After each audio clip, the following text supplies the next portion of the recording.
Nama saya Dibdayana Maudel. Di sini saya akan menceritakan tentang kisah Wisantara Jataka yang terdapat di dinding relief candi. Pada suatu masa hiduplah seorang raja bernama Sandumaha yang terkenal kebajikan. Bodhisatwa terlahir sebagai putranya Wisantara dan tumbuh sebagai pahlawan kebajikan serta pengetahuan. Wisantara mempraktikkan kemurahan hati sampai ke tingkatan tertinggi. Satu-satunya perang yang dijalaninya adalah perang melawan rasa lapar dan haus, penyakit serta kemiskinan. Segala bencana yang datang menimpa dilawannya dengan panah kemurahan hati yang dimilikinya. Kemurahan hati Wisantara tersebar kemana-mana dan memanfaatkan raja tetangga yang iri dengan mengirim orang yang menyamar sebagai brahmana dan berhasil memperdayanya menyerahkan Gajapati kerajaan. Ketika rakyat mendengar peristiwa ini, mereka menjadi sangat marah dan menghadap raja, menyampaikan keberatan keberuntungan negeri yang ditakuti semua raja. Rakyatnya yang marah menyatakan seorang pangeran yang pantas menjadi raja adalah ia yang memerintah dengan tangan besi dan bukan dengan kemurahan hati yang berlebihan. Karenanya mereka harus dibuang ke hutan dengan diberikan hukuman. Wisantara terkejut mendapat kabar tersebut dari orang kepercayaan raja. Setelah itu ia bersiap pergi ke hutan dengan istri tercintanya yang bernama Mantri Devi.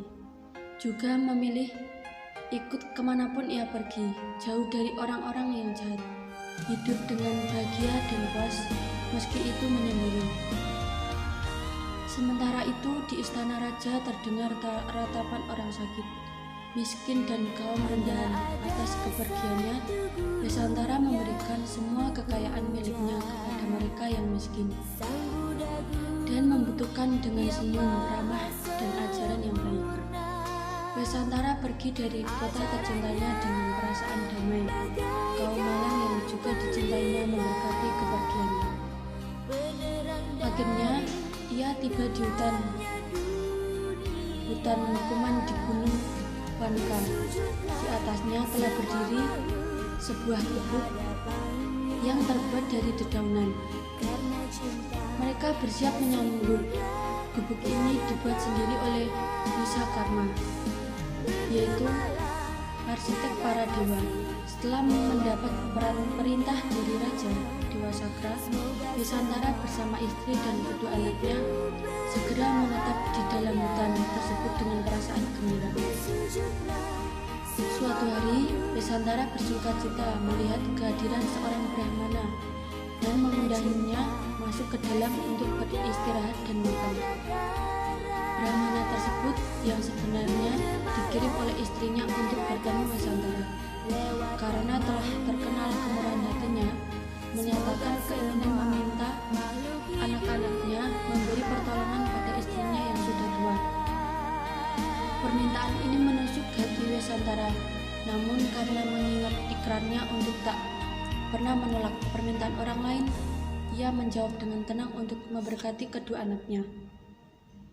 Sang brahmana ini segera membawa kedua anaknya karena khawatir Wisantara dan istrinya berubah pikiran tanpa memperoleh melihat ibu anak-anak tersebut. Ia pun meminta kedua anaknya untuk dibawa ke ayahnya, yaitu Raja Sandumaha, dan Raja akan menebus mereka. Hal itu akan membuat brahmana kaya. Hanya ada satu guru yang ku puja.